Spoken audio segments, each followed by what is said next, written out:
America का सफाया। तीसरे दिन ईरान का तूफानी हमला।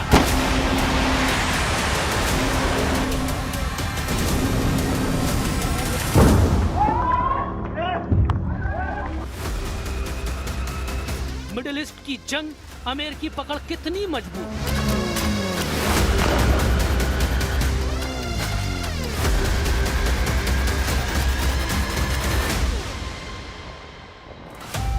सीधे जंग में उतरा ईरान, अब मैदान बराबर होगा।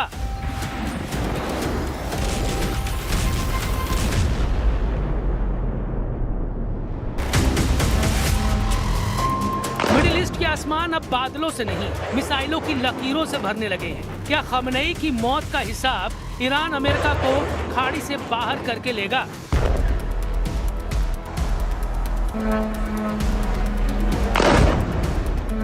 दुबई और अबू धाबी, जहां कभी कारोबार की रोशनी थी, अब एयर डिफेंस की चमक दिखाई दे रही है।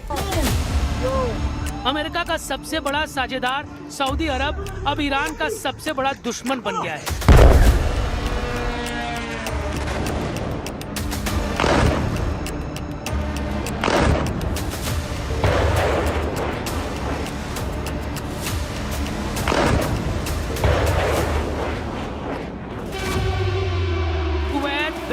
कतर, जहां अमेरिकी कमांडरों की गश्त थी, वहां हर मिसाइलों पर वॉशिंगटन के नाम एक खुली चेतावनी है। ओमान, जो अक्सर जंग को शांत करने में यकीन रखता था, वो भी जंग की लपटों से धधक रहा है। ईरान, जहां से अमेरिका की लंबी जंग शुरू हुई थी, अब वही जमीन नए टकराव का बैटल ग्राउंड बनती दिख रही है। सबसे बड़ा सवाल है, क्या ईरान सिर्फ जवाबी हमला कर रहा है या मध्य पूर्व के नक्शे को नए सिरे से खींचने की शुरुआत कर रहा है?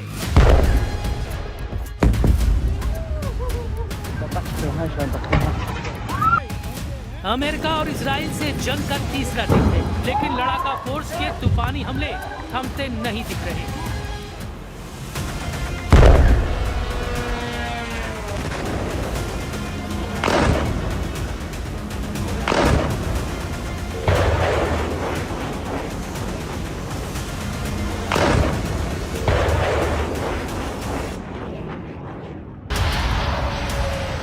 तीसरे दिन ईरान का निशाना बना सऊदी अरब का रास तनूरा तेल परिसर।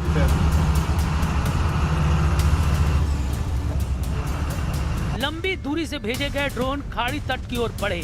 सऊदी अरब के एयर डिफेंस ने 2 ड्रोन इंटरसेप्ट की, लेकिन गिरते मलबे से रिफाइनरी परिसर में आग लग गई।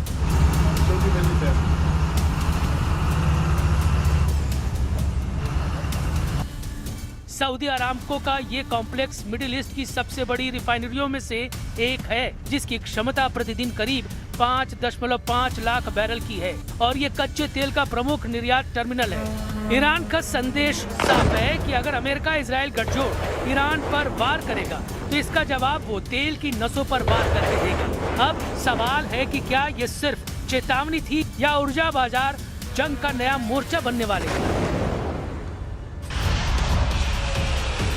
ईरान से उठी चिंगारी ने कतर को भी झकझोर दिया। कतर सरकार ने दावा किया है कि ईरान ने दोहा के ऊपर 65 बैलिस्टिक मिसाइलों और 12 ड्रोन से हमला किया।